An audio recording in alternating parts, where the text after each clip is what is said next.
You know, Donald Trump has already figured out that he's not allowed to end mail-in balloting. But he's damn sure going to try to break it. Mail is supposed to be boring, and that's not an insult. It's just how this is supposed to work. You drop something in a box, it arrives, nobody argues, nobody litigates about it, nobody has to plan their life around it. Unless it revolves around Trump. And these new changes that we're just learning about from the USPS have once again threatened our ability to have a free and fair election. I'm Josh, this is Weekends with Ring of Fire, and right now, the Doge-inspired cuts across our government have already gutted the already reeling Postal Service. Changes are slowing down the delivery of ballots, tax documents, and other time-sensitive mail. Election officials have already started warning people to send their ballots earlier than ever because delays are now built into the system. But it gets even worse. Previously, you know how it worked. The USPS would postmark and stamp your mail when it was received.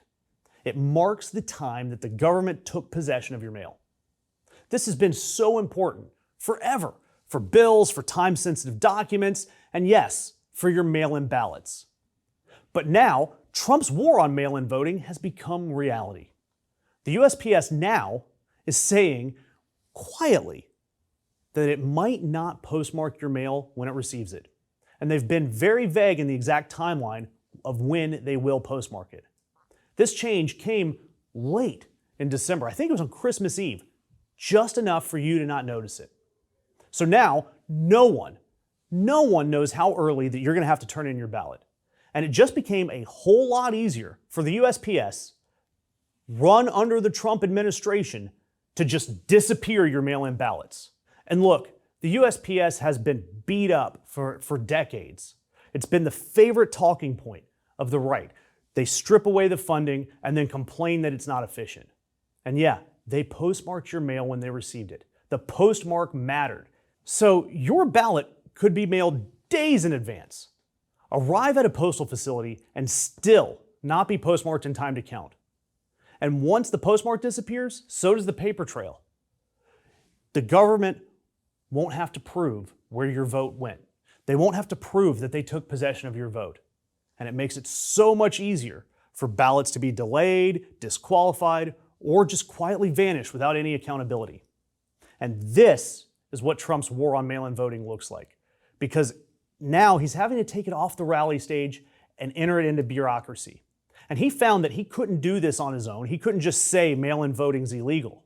So what he's doing is he's trying to end mail-in voting by breaking the system. And he's deliberately misrepresenting this. Yeah, we know that he can't end mail-in voting. And all the legal scholars, they've been clear on this.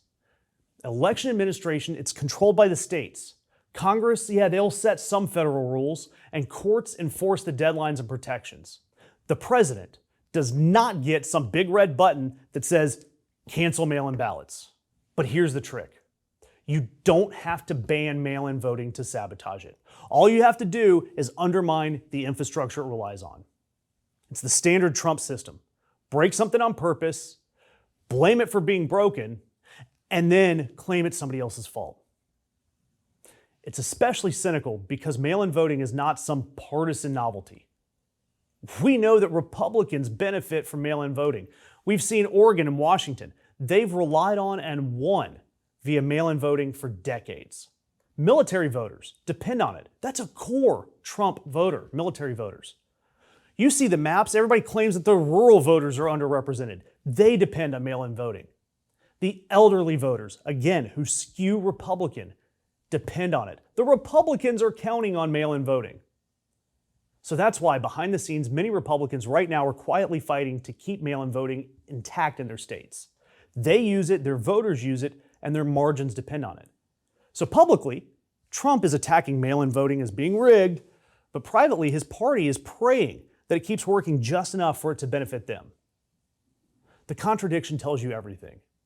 And look, I'm going to be straight with you here. I'm scared as hell about the midterms. We all know a blue wave's coming. We've seen all of the signs. But I'm worried it might not be enough. Because look, we rely on predictable systems.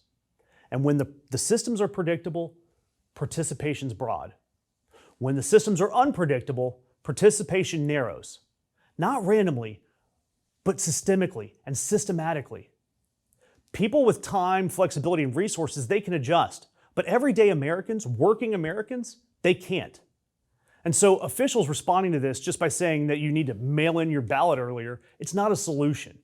That's taking responsibility away from the institutions we rely on and putting it onto you. Voters are being told to adapt to failure. Look, mail doesn't need to be sexy, it just needs to work. It just needs to be reliable. Democracy rarely dies in a dramatic moment. It just fades, and it fades through delays, disqualifications, and oops explanations that no one ever fixes. And because of all the other chaotic crap in the Trump administration, no one really notices the things that can actually turn the tide of an election, like breaking mail-in voting. Mail is supposed to be boring. And once again, the burden of protecting democracy has been shoved onto you, the voters, instead of the people that are supposed to be running the system. Thanks for watching that video. Be sure to like and share it all over the place. And then during the week, catch Jared. I'll be back next weekend with more Ring of Fire weekends. Be sure to like and subscribe.